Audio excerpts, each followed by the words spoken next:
All right. I am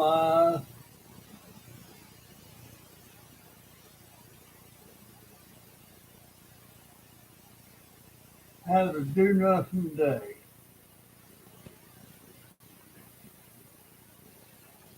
Had a do nothing day. My legs been bothering me the one I got that burn on me. And Jennifer's gonna take me to the ER in the morning. Got one on my porch and a thumbs up. So I kind of feel like, hey, paranormal. I kind of feel like they're going to admit me to the hospital,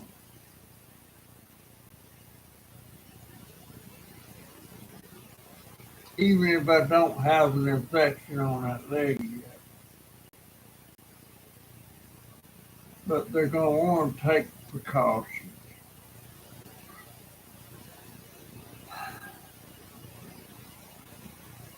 I, I go through this spell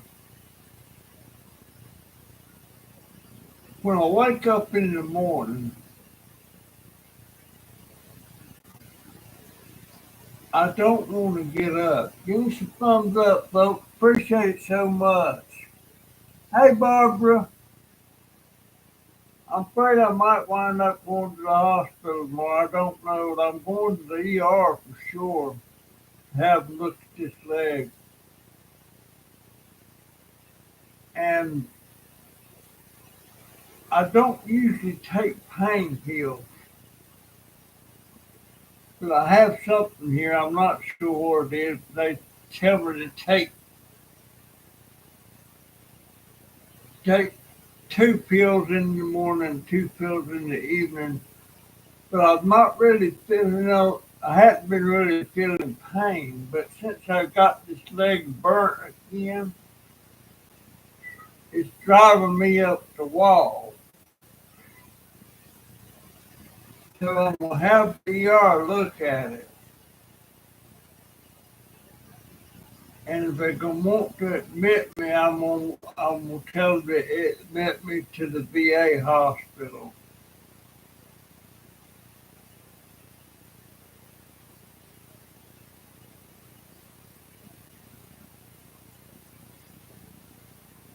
I, the heater's not running. I've quit running it. It's hard to believe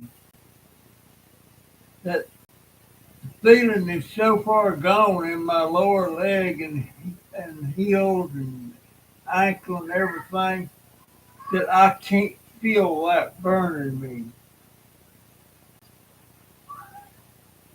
And I feel it now, but it's not the burn itself. It's the back of my leg.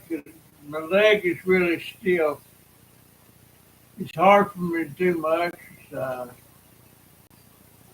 But it's been over a year since I've been in the hospital.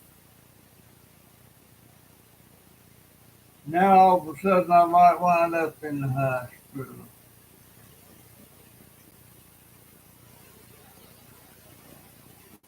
And I worry about getting an infection in that leg and they can't get rid of it. The motor, the heater is off. I'm not turning it back on. And now my daughter, she comes through the room or something, she sees me and she thinks about these breakfast and said, "You're really a dumbass." I said, "Yeah, I am." Because this is about the third or fourth time I've done this. And it, I don't know what's going on down there, but it's sort of, it don't feel like it's from that blister. I don't know. But I just wake up in the morning here lately, and every morning I wake up, I'm really, really depressed. Got 8 on the porch. Can y'all please give me some thumbs up? It's free. Yeah, it means a lot to me. But, you know, I hope these ads that popped up here don't bother you folks. But you know that last video I did, it was an hour and a half. And I was looking at how much I made on the ads on that thing, and it was only 15 cents. So I don't know what that means. 15 cents, hour and a half. And I think ads probably pop up every 6 minutes, something like that. Not sure. They don't pay much. They don't pay much. So I don't know in the morning when I go to the vet. I'm not. I got animals need to go to the vet. I was thinking of veterans. I was thinking of veterans. But that is. But I wake up in the morning and I'm really depressed. And usually I'll sit up on the side of the bed and I'll sit there with the blanket wrapped around me for 2 or 3 hours, just sitting there sleeping and being depressed. And today it was like 2 o'clock in the afternoon before I finally got myself up. And I really needed to be up making the video. I didn't get that done, obviously.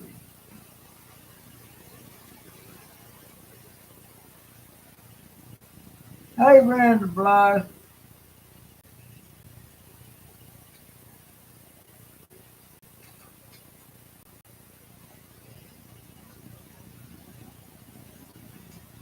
Need to do some shorts. I've heard people say start doing shorts on your channel is more detrimental to your channel than it is good. I don't know. I just seen that somewhere. I did one short one time and I got 1,500 views. It was just one of the cats doing something. I forget what it was. There's Salt over there in the background, looking around, standing on that box. And there's on my counter that I keep my food stuff set on, out of sight. And I didn't get my junky tape, my desk cleaned off over there. I was going to do that today. Didn't get it done. Didn't get a lot of things I thought I was going to get done. Uh, I got a kind of a story. I got this. I had this friend. Had this friend. He just died. He had Down syndrome. Wonderful person. And he met this lady that also had Down syndrome. They got married about 3 years ago. They fell in love and got married. Wonderful. He was so happy and she was so happy. And they were living on their own and everything. And doing great. Uh, she worked at Goodwill. And he worked at Publix, a grocery store. He'd been working there for years. But just recently he passed away.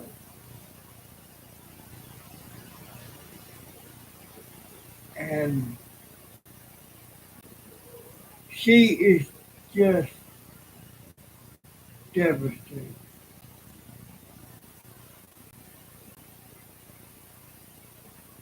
Her mindset right now is that she can't make it out on her own.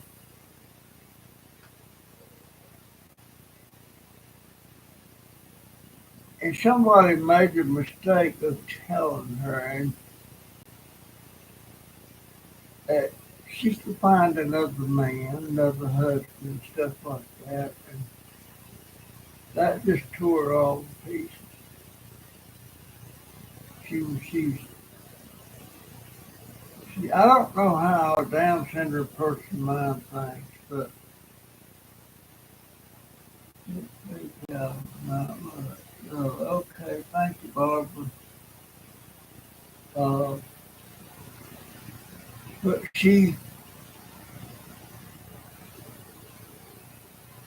I just feel so helpless thinking about it.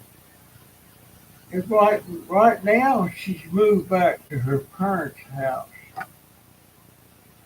She's give up her apartment and everything. It's almost like she's give up on her life.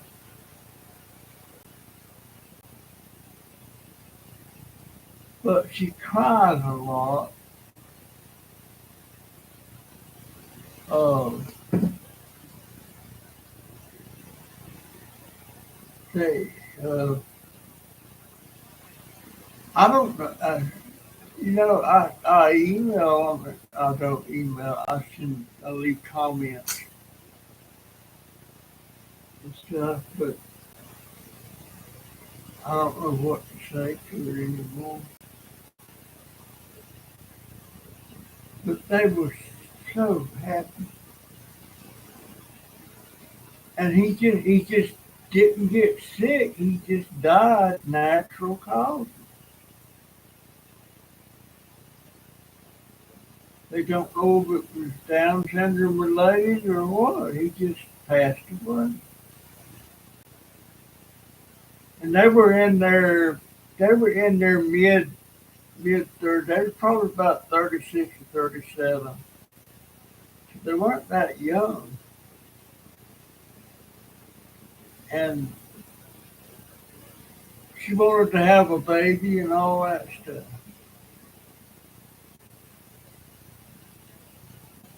Uh,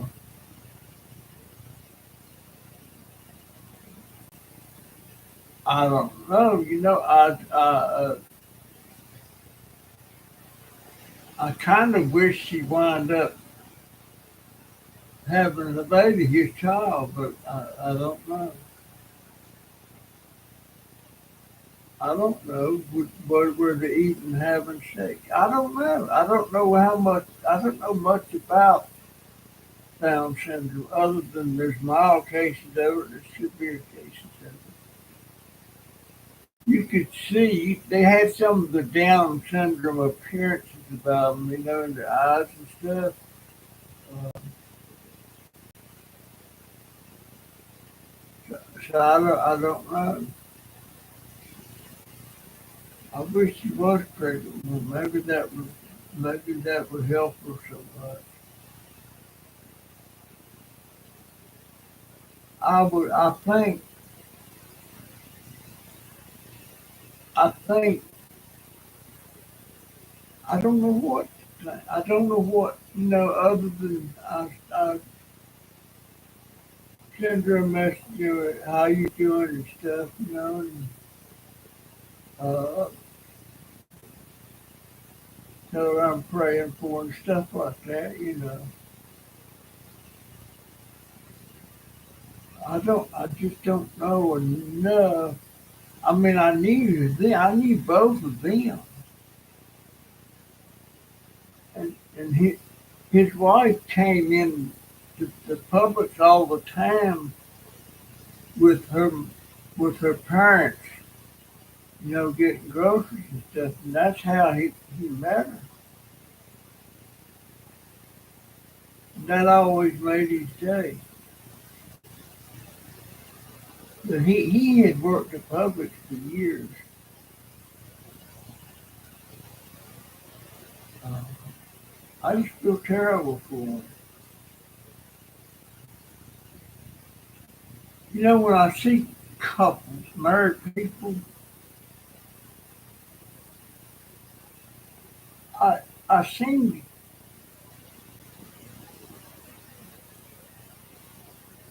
I think it's worse on the man than it is the woman. Like if the woman's husband dies, it's not as doesn't seem to be as bad for him as would be if it's the husband and he really feels a lot worse or something about one losing his wife.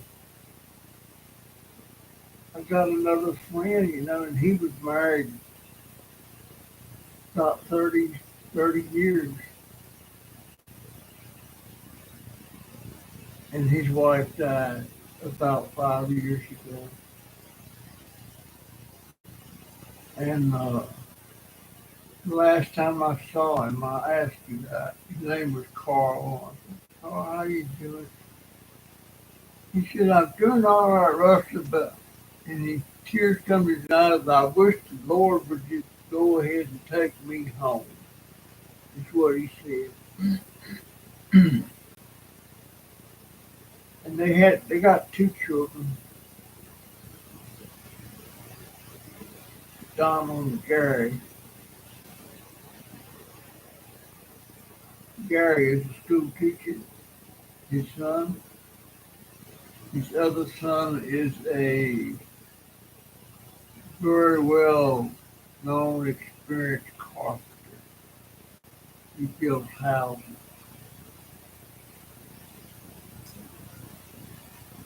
Uh, yeah, you're right, Paranormal. I sure do miss her. Sure do miss her. I just, man, it was, I mean, I didn't have to worry about supper or breakfast or anything, man. It was just automatic. She was making supper. She was making breakfast. Lunch, I probably wasn't at the house. But most of the time she was working at my business, you know. Um,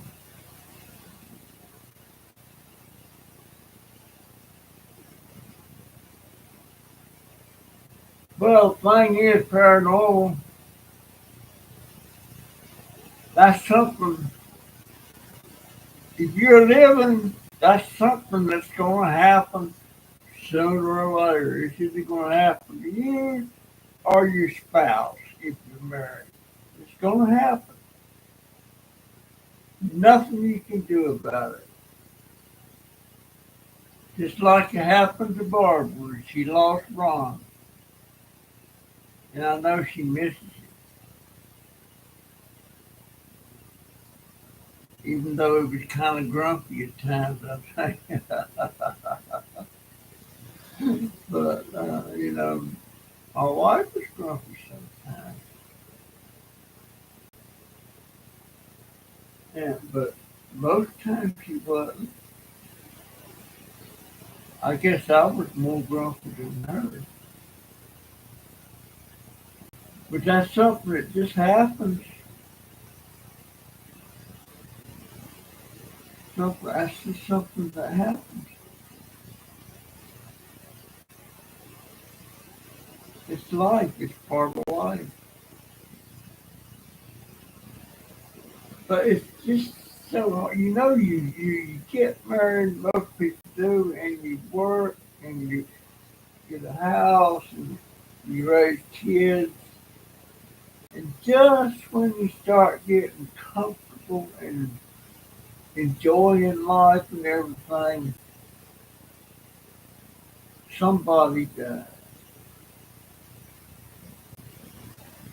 And ain't a dang thing you could do about it. Nothing. You hear from some 60 to 75, 80 years old, and then you're gone. And in some cases, you get to my age, you're not gone.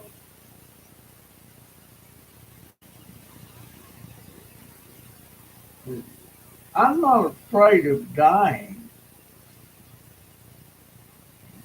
The only thing that bothers me is I've got nothing to give to my daughter when I die. I've got nothing. Oh, sharp pain in that man. See, but I've never had this lady give me trouble before. Of course, this burn here might be a little worse than one before.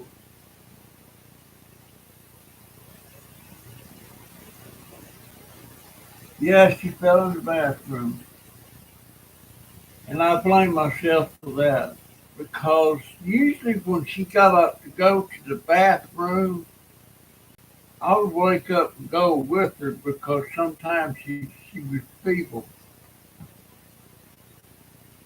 And that night she got up and I didn't go with her. And she fell and hit her head. The commode was right next to the shower and bathtub. Only it wasn't a bathtub, it was a shower. And you know how there's little ledge there when you step into the shower? When she fell, she hit the back of her head on that ledge. And they got her all fixed up. A few days later, she was going home. You know, we were talking about that night. I was visiting. I was also at work on my lunch break. And I left there. And she said, when you come to get me tomorrow, would you bring me a little sip of Pepsi?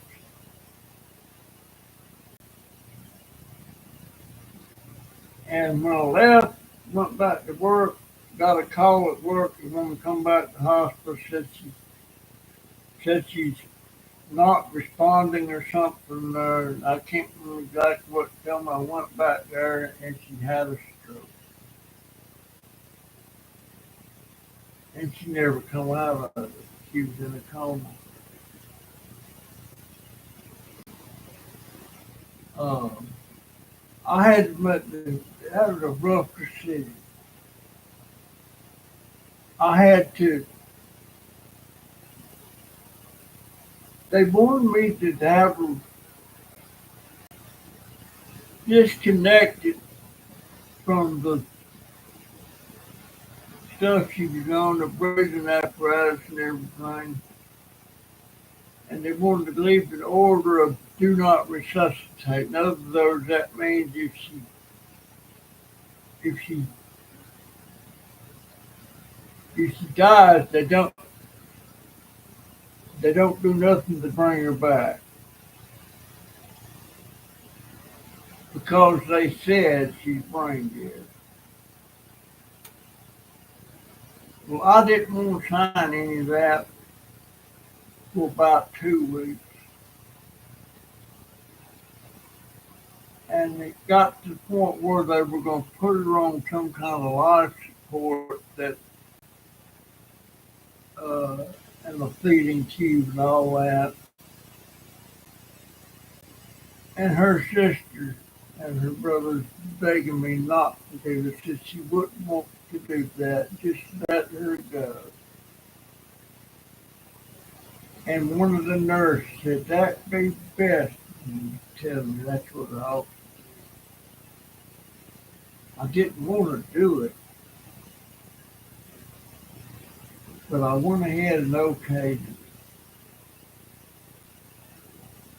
And I come back that next day to visit,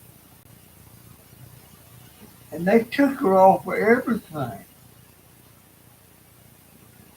They took that. I knew they wasn't going to be uh, uh, the breathing thing they took off. I thought that's what she was going to take off, but they took her off of hydration. In other words, no water, no food. Took her off everything, and I raised, holy crap! I said, you're not going to starve her to death, and you're not going to refuse giving her water. Because I knew how she was about being thirsty all the time. She always had a water bottle by the nightstand there. And that water bottle, by the way, is sitting over there on my chest right now. Still half full of water that she put in there, half full of water that she drank from. Still there. I got it. But they put her back on the water and food. They didn't want to, but they had to. And her sister suggested, don't let them cut into her and all that stuff to feed her and give her hydration. Uh,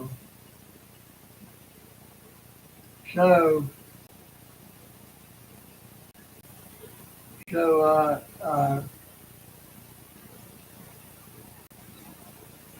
didn't do it. But I made her leave the water on her, and I visited her one night, and she seemed to be, she was short of breath. You could tell she wasn't on any breathing tubes or anything. I visited with her for a couple of hours, and I went home. When I got home, the hospital called me and said, uh, told me they thought she was going to pass away, and that if I were to come, I better come. So I went back to the hospital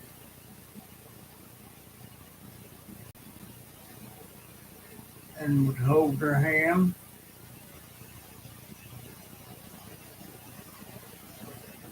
and I raised the cover. She had a freckle on her left leg, right just above her knee. Big old freckle. And I was always would be driving down the road, she'd have shorts on something, and I'd reach over and play with that freckle. Just something I did. And she had a little bit of deformity of 20 years. Not so much as you wouldn't even notice it if you didn't know about it.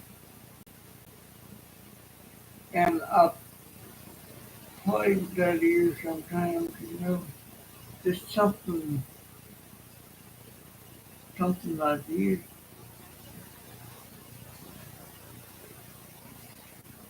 And the last, the last breath she took, I was playing with her ear.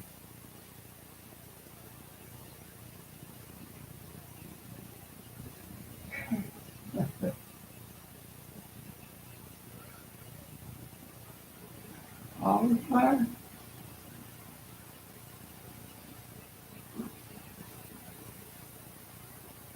That was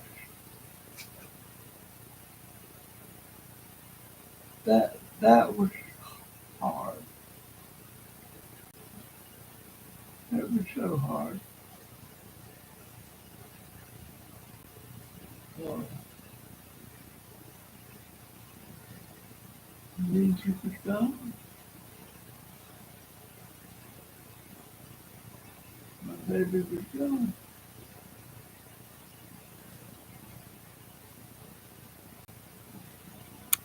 And here I am, 17 years later, still going.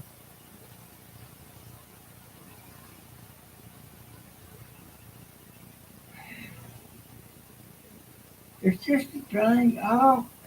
It's a shame that people, all people living has to go through something like that. You have to go through something like that. You can't get around it unless you're single and got no kids or nothing, and you just up and die one day and not even knowing it. 'Cause a lot of people die just in their sleep. There's a whole lot more losing the wife or losing the husband or losing the child. Well, I lost my wife of 48 years. I lost my son, had him 14 years. So I've lost both. Now, I won't know about it when it happens, but I almost feel certain that my daughter and my couple of my I don't know how hard it's going to be on them when I die. It might not be hard at all. I don't know. But I know one thing. I've got nothing to leave them. Had a house, but that foolish mistake we made when we moved out just to get it renovated cost us the house. And they're not making enough money to get along. Uh, that bothers me a lot. To die and not have nothing to leave me. Uh, and my oldest grandson, Donovan, the one with cerebral palsy, no way he can make it on his own. And he was devastated. He was so close to my wife when she died.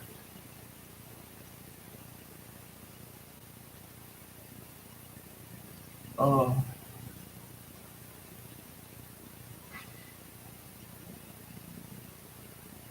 Life sucks sometimes,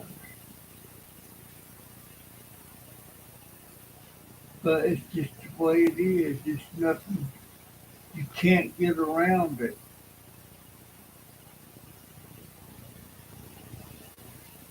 And I keep trying. If I could still work doing what I did most of my life, building furniture, but I can't do that.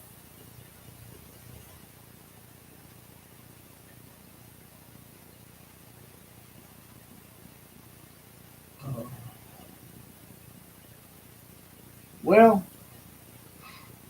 the only way I can go on music channels, but that just continually runs up our internet. The more we use the internet, the more it costs. Can't afford it.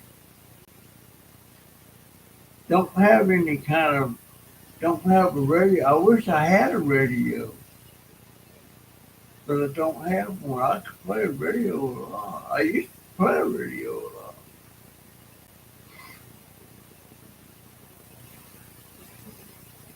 Used to, every couple of stations I listened to all the time. One of them played. Yeah, she passed. She passed in 2007. Paranormal. 2007. Um, Used to listen to radio a lot. There's one station I listen to all the time. They had this little contest thing they did all the time. It was called High and Low Bids, and it was a certain amount of money that they had it, but they didn't tell you what it was. You could call up. When they run it on the ad, you could call up, and you got in. You could tell them an amount,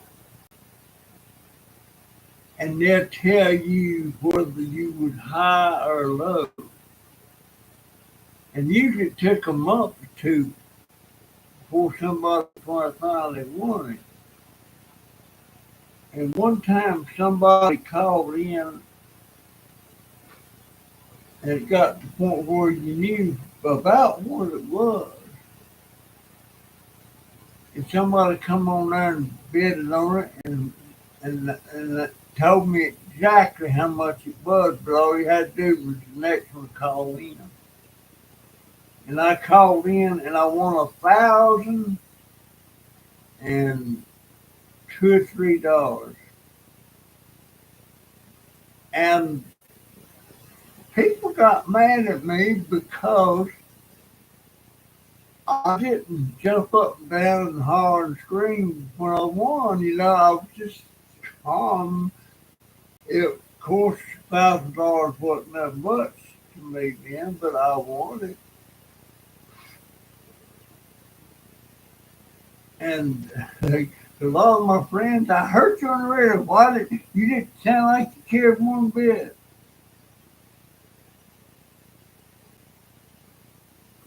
Hey, Pegasus, how you doing?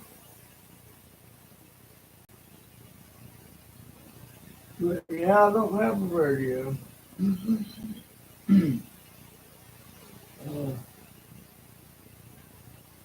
And I'm scared that someday I'm gonna go in the hospital with a sore or a wound or something on my leg, and when I come out of that hospital, I'm not gonna have a foot or a leg.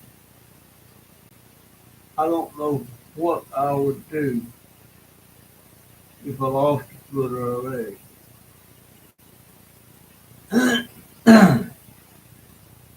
And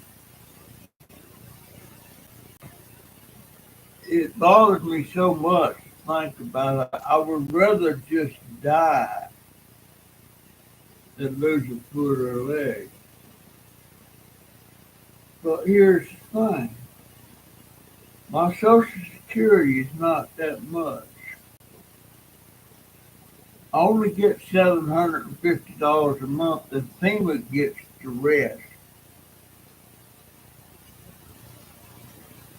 And if I die, my Social Security quits, and my daughter depends so much on that $750 because they're not making enough now to keep all the bills paid. And if I die, she can really be up shit creek. And somebody told me, she'll make it and all that. You know, I know how much she has to spend on bills every month. I know how much money they bring in.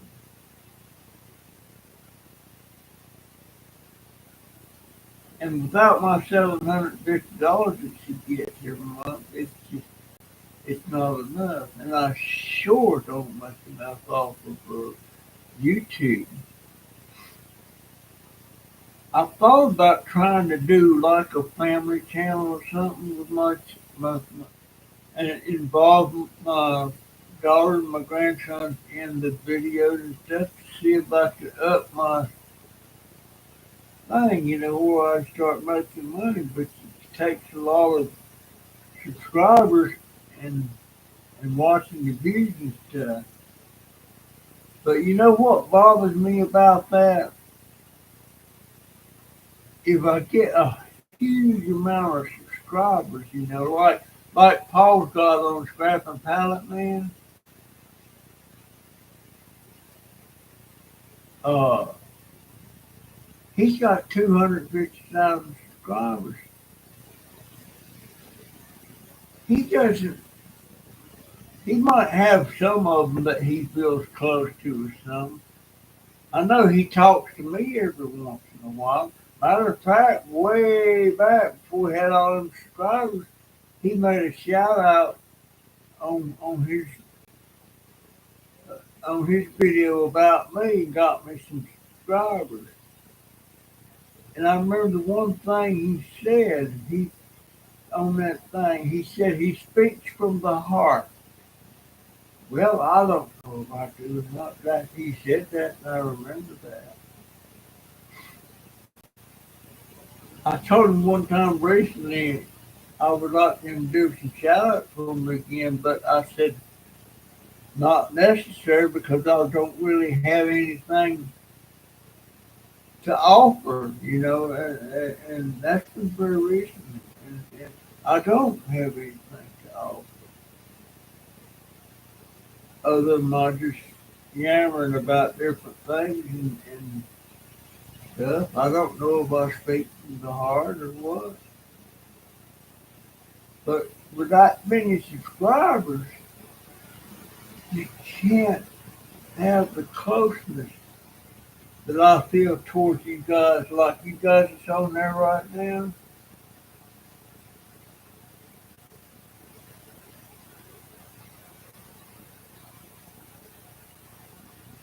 You didn't have a beard. I want to cut this beard off. It's bothering me.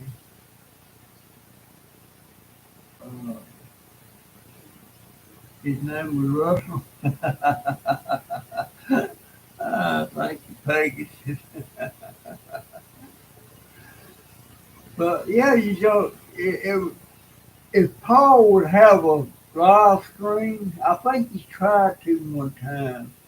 And there were so many people on that live stream and they're leaving comments, and it was moving, the comments was moving faster than you could read it. That's what troubles me about having a lot of subscribers.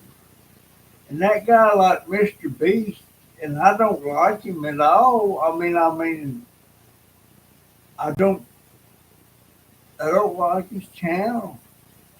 He might be a great person, I don't know, but he can't have a live stream. Or he could, but he couldn't read the comic, you know. Uh, I wonder if that's yeah, it is.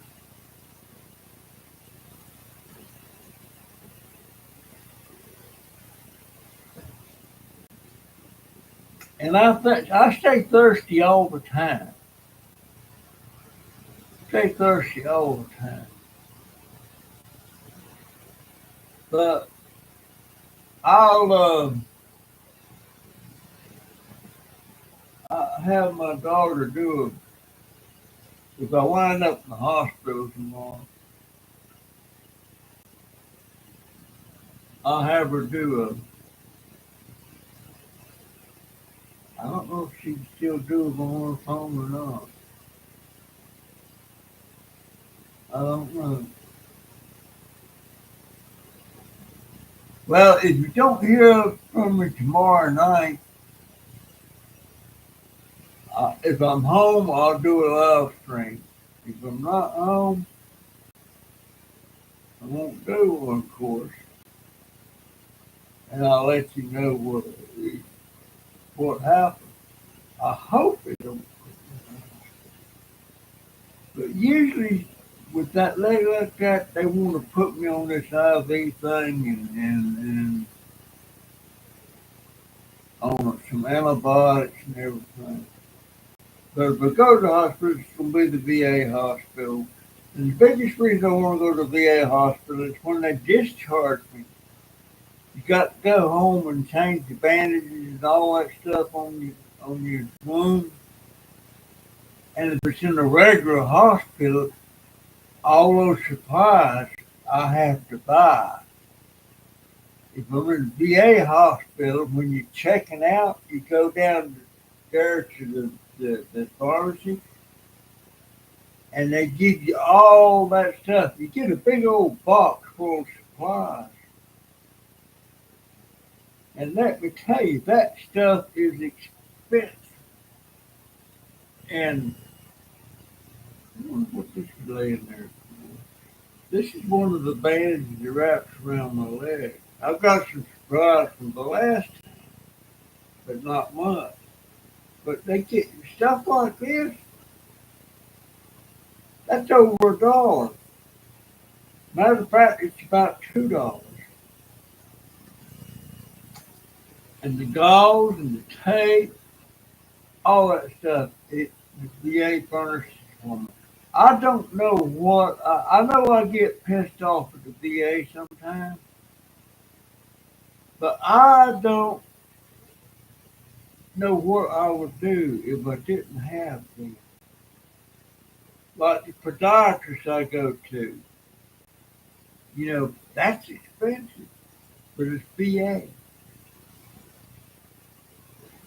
And sometimes I can't imagine what did I do to deserve all this just because I was in the military for 6 years. What I didn't do nothing spectacular. It was a job. I was proud to be in there. I was proud I was in there. I'm not proud that I didn't stay in there, but if I stayed in there, I'd have probably got shot, shrapnel wound, or something in Vietnam.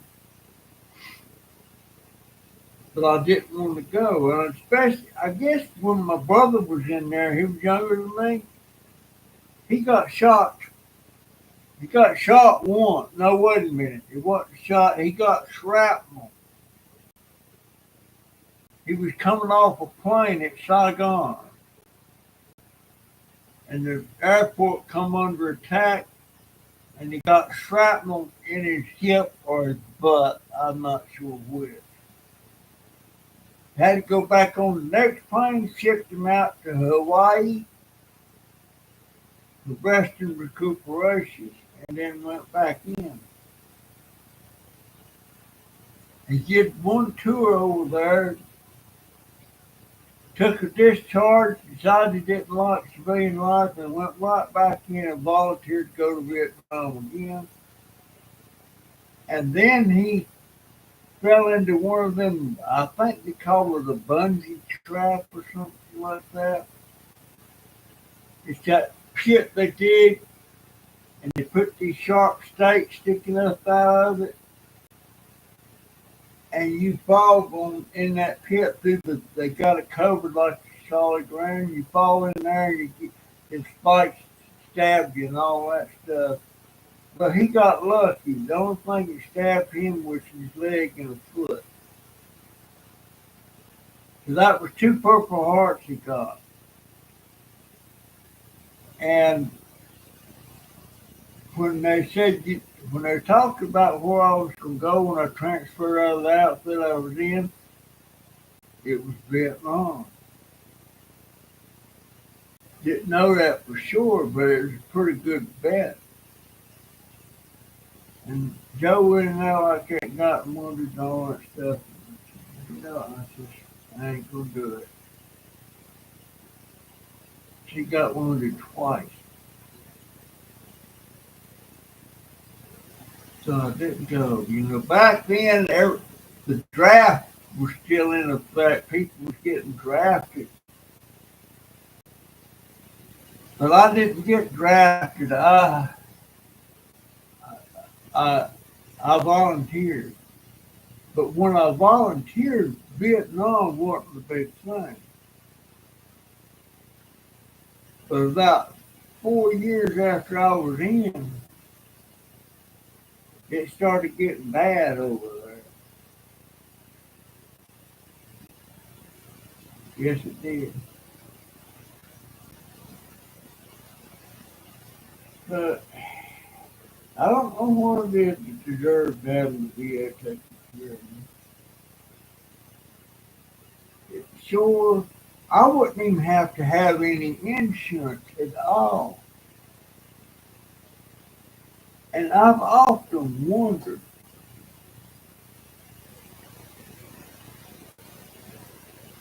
Do I have to accept Medicare? You know, Medicare, so much money comes out of my Social Security for Medicare, $500 a month. But the thing is, if it wasn't with FEMA, see FEMA, whatever my amount of my Social Security is, FEMA takes everything except $750. They have to leave me $750. They take everything else. So anything above what I'm getting, above $750, they get. So if I did save $100 a month on my Social Security, FEMA would get it. It wouldn't give me no benefit whatsoever. That's the way that goes. You know, you don't get Medicare just because you're a senior. They take so much out of your Social Security.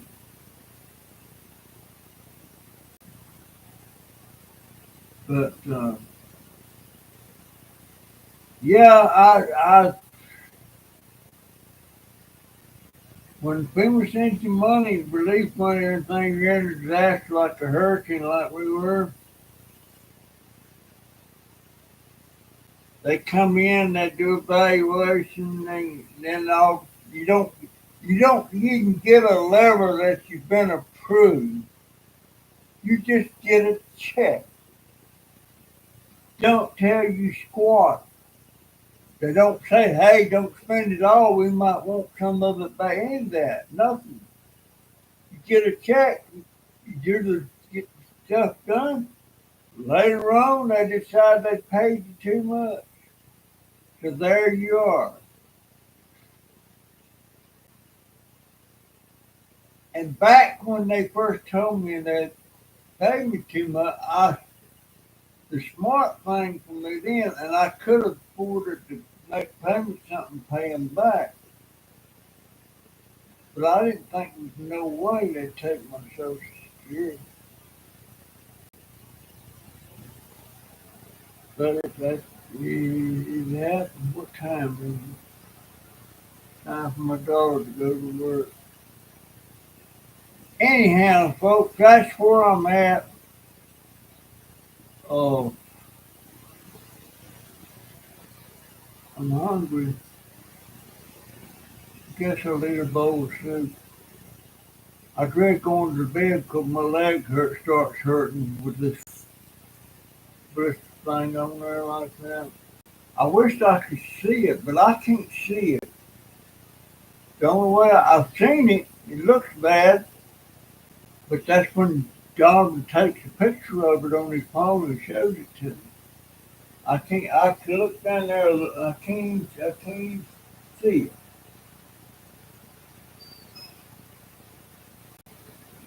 Have a nice night, baby. Is that you done? I think he just went out the front door and he's going to work. I wish he got that. He's just part time at Walmart. He gets about maybe 3.5, 4 days. But you going to work? Yeah. Have a nice night, son. Love you.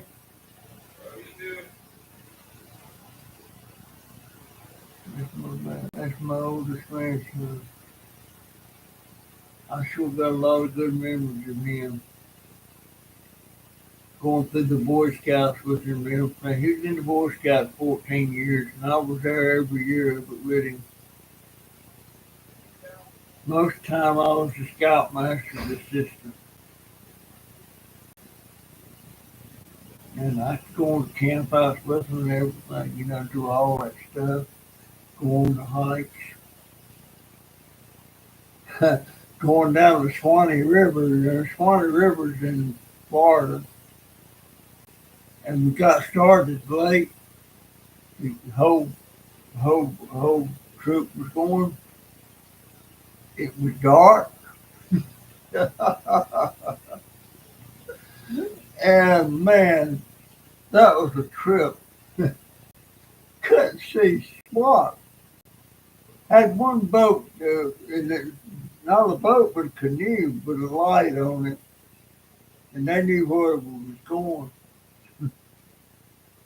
That was something else.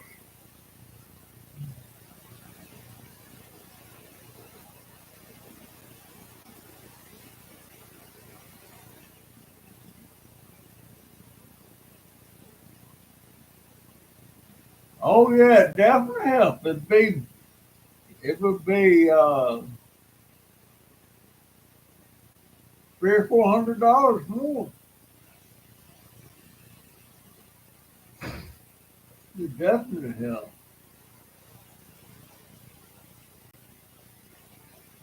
But yeah, I've got a lot of good memories of that with him. We did that.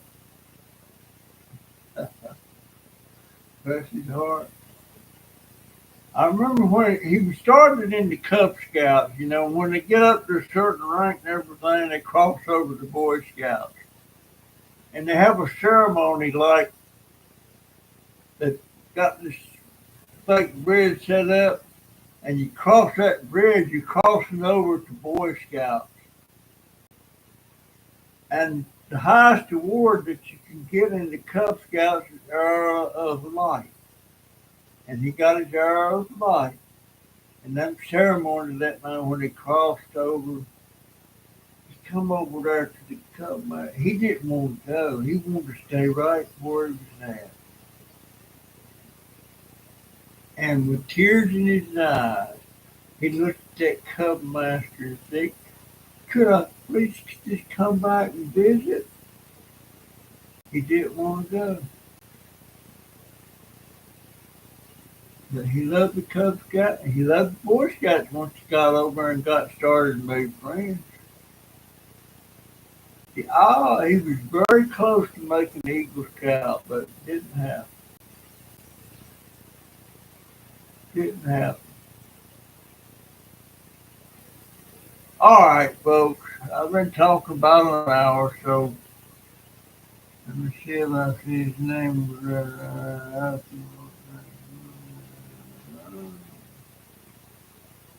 But anyway, all you folks, all of you, still about eight of them there, for goodness sake.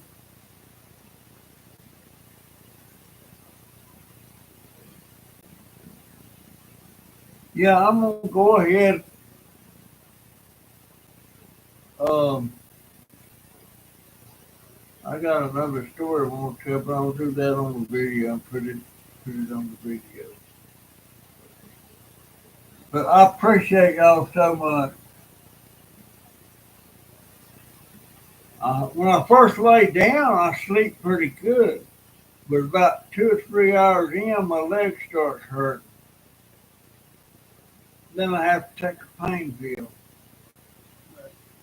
My legs are getting so stiff, and that's what makes it hard to even think about walking. But anyway, that's my story. I'm sticking to it. I will see you in the next one. See ya. There it is. Y'all have a good one.